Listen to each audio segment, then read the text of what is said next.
Hello, and welcome back to the channel. Welcome back to Dukesbrough, Kinder Knight here, and we are back with update 11 in our castle and city building series. I really want to apologize because I know it's been over a month since I last uploaded a video, but I have a really good excuse. I just moved into a new home a couple of weeks ago, and it's been really crazy with the packing and moving and the unpacking, and I just haven't had much time to dedicate to Minecraft. But now we are a little more settled in, and so thank you to all of you for coming back and joining me for this episode. And so in today's episode, we will be building up this part of the city here that will be known as the slums. As you can see, I have the flow of it all laid out here in wool. And so the plan for today is to build up maybe half of this area in today's episode, then finish the rest out in the next one. Anyways, I'm really excited to show you all what I've been working on. I think it's really cool and I'm really loving how it's all coming along. So, as always, I have some lore prepared on the build, and after the time lapse, as usual, we'll have the ground walkthrough tour. So, I won't waste any more time, and let's get on with the build. The Slums of Dukesbrough, located within the Westborough district, just a little ways north of Westborough Market Square.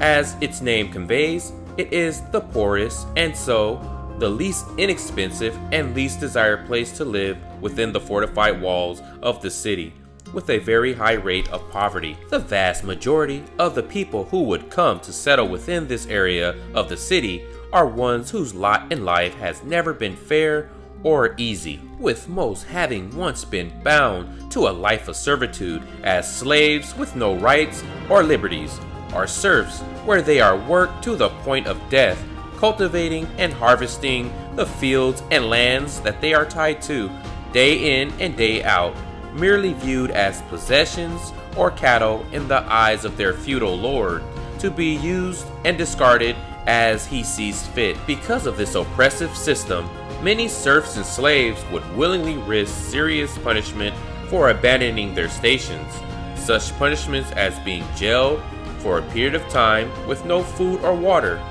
being strung up and beaten, or even face other more severe punishment, usually resulting in a painful death, all for the chance at a new life to live as free people within the city, in which the Lord of Dukesbrough would gladly embrace.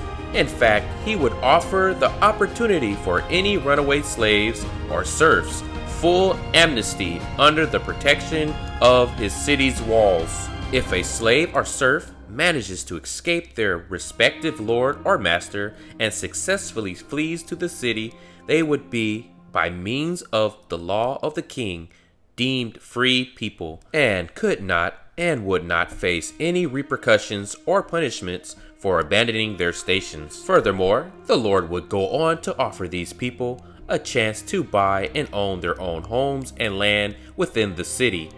But since most of these people wouldn't have much in the form of money nor possess any trade, they would agree to work the vast fields around the city, as well as agree to do the remedial jobs no one wanted to do that would be found around and within the city to pay for the homes they would occupy. For nearly a century, this district of the city would come to be known as the slums, although it wasn't quite always the breeding ground for sickness, squander, and filth with impoverished living conditions, but nor was it quite so picturesque either. Originally, many of the buildings were built during or at some point around the time of the construction work of the Lindis Castle to serve as workspaces as well as dwelling accommodations for the general bulk of the entire workforce who were not considered skilled crafts or tradesmen. So, as such, many of the buildings were built with whatever materials that could be gathered or sourced from and around the construction site and put up in a hurry, resulting in many of the buildings' shabby and rickety demeanor. Through the years, many more homes would come to be constructed in a similar fashion, with old salvaged stone and wood and whatever materials were readily available that could be found to build with. As time went on and through the generations, as the ownership of these homes passed down through generation to generation, owner to owner, the homes and buildings found in the northern part of Westboro would rapidly deteriorate into the slums that it would come to be known as today. Due to the occupants being the descendants of farmers and slaves, none of these people possessed or had a craft or trade skill passed down to them where they could make the necessary repairs themselves.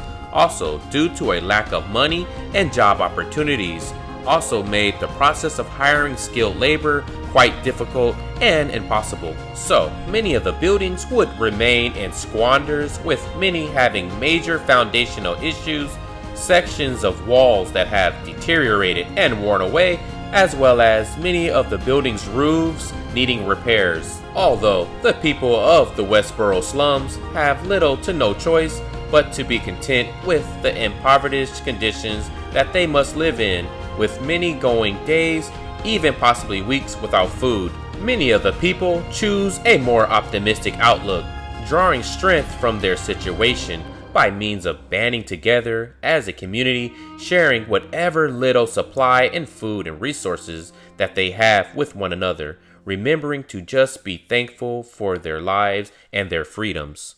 That even with all that they may lack, it is still more preferred to live as free people than return to an even more bitter life of merciless slavery and servitude.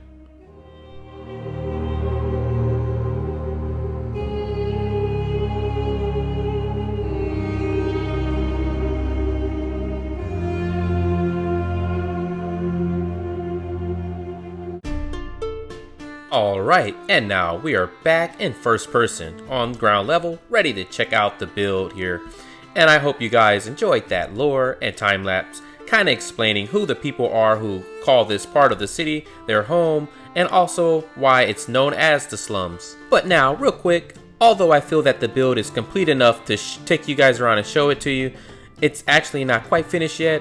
So it still is in need of proper staging. So if when touring through some of the parts and it seems a little underwhelming, that's my excuse. So I beg you to keep that in mind. But anywho, I'm going to go ahead and take you guys around and give you guys a closer look at some of the buildings here and try to explain some of the things and check out some of the stories that can be found throughout the slums here, because there are a lot of little stories and details to be found. As you can see from the first house here, it looks really old and shabby, lots of mix and match pieces of wood and building material, really tying back into the lore. And as we tour through the build, you'll notice that many of the buildings have large portions of wall, as you can see, missing, and you'll see that quite often throughout this build for today. So another thing guys, in this episode we won't be doing any interiors, we're just going to be focusing on the exterior buildings because it's a lot to see, and I don't want the video to be way too long by including interiors, so I apologize to anyone who looks forward to interior stuffs, but we're just gonna keep it pushing and just check out the exterior stuff. But anyways, one thing I did, again tying back into the lore, was I built the stone foundations to appear old and worn, with large pieces of its stone missing, maybe from just over time, or maybe even from looters, or taking the stone and using it for other building projects. And so we'll see that also a lot throughout this build. So again, I really wanted to create that slum kind of atmosphere by making the buildings feel really jam-packed, as well as the roads going through it feel really tight and cramped. You guys will have to let me know if I did a good job or not on that. Like I said, it's still in some need of some staging, and I plan to go back and do some more proper staging, but hopefully you guys feel what I'm doing here.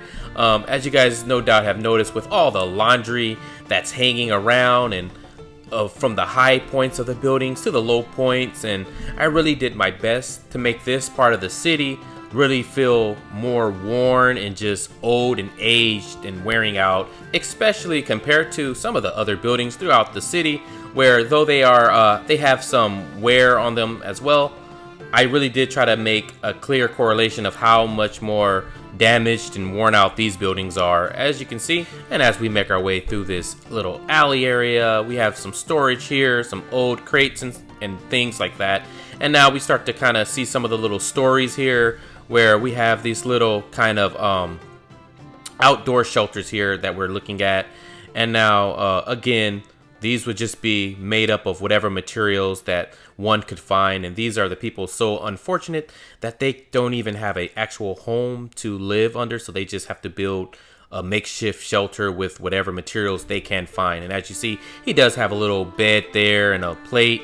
And then they have, you know, a little area for some laundry. And then right here, they have this kind of cooking station that's really meant to be communal. The people, again, will band together to help each other maybe create meals with whatever scraps they may have. They'll all come together and cook it together as one big family and, you know, maybe pass it out amongst each other. And so, again, we come over here under sort of this Ardacraft of this building here. A family made this their home. As you can see, we have a couple of beds there. We have some kitchen supplies there for some cooking, a few places for some storage, and again, another little cooking station there, along with some laundry and that rat over there, because again, these people are living in filth and it's not really good, and you know, it's what they have and it's what they got to deal with on a daily basis.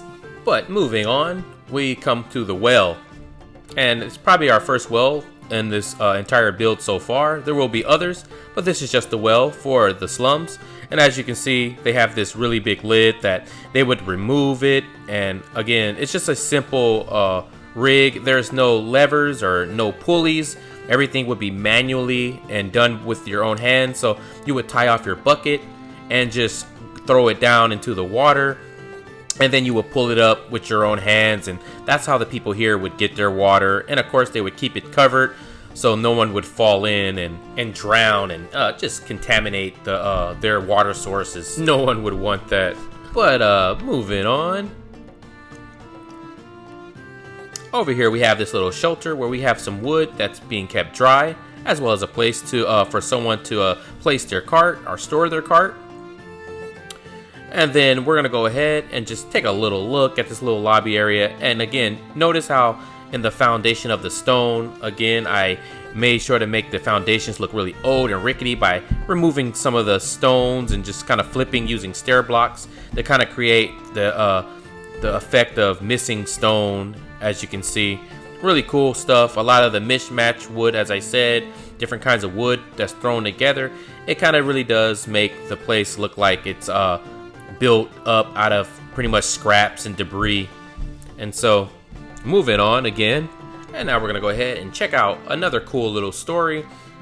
If we make our way through here, we come to this door that kind of blocks off this little alleyway. And now this would be a place where a lot of lowlives and people who would do shady things for you would reside, along with just regular other unfortunate souls, but pretty much just dangerous people would be found here.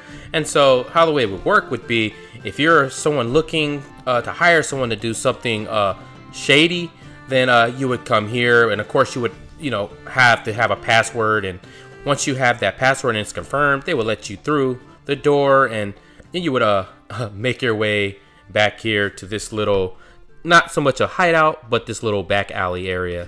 And I thought the idea was cool to add something like this where thugs and bandits would live and hang out. And I could see them maybe banding together to form their own little gang or community back here where they could make somewhat of a living by robbing maybe the market stalls for food or supplies that they could resell for money, and then making their escape by slipping away and hiding out back here. Again, this is meant to feel really communal. Everyone would generally eat together. Whoever could contribute would put in whatever they have for the meal of the day to be prepared for everyone. And the places where they would sleep, as you guys can see, are really shabby and thrown up with any available materials they could get their hands on. And so obviously it wouldn't be a lot of privacy back here. And of course we have some laundry hanging all around, and I really think it really complements the slum style I was going for. But moving on, we're about to take a stroll down another back alley. We're gonna go ahead and head through here.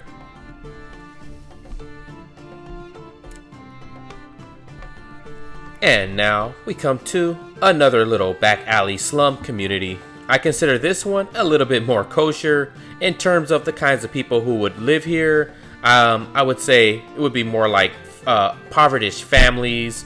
Nothing really shady is going on back here, unlike the other back alley we just came from. Again, very communal and community driven. These people really have each other's backs. Besides the Elm House, no one else really looks out for these people or cares much about them. So they live with the mind frame that they have to look out and care for each other. And so they band together again to get enough, to scrape up enough food to create meals for everyone to eat, and they share whatever available supplies, and they do get by. It's not the best life, but again, they look at it as it's better than being bound to a life of servitude and being owned and being considered a slave and, you know, being property with no human rights. And I think I did a really good job with the details back here. You guys have to tell me if this really feels and looks like a slum.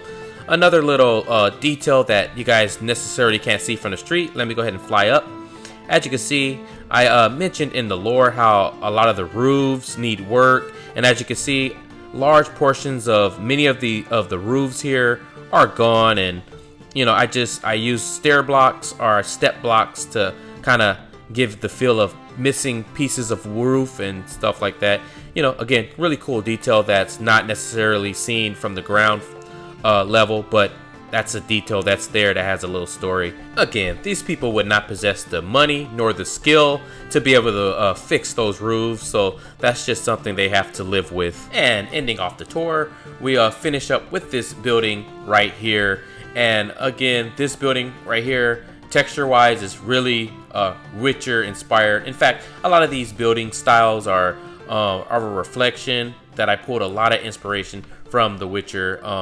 I really love the way the architecture looks in that game. It feels really gritty, and so I kind of wanted to implement that in my own way and into my slum build. And so you guys may have noticed that a little bit, but that will be it for this episode, I believe.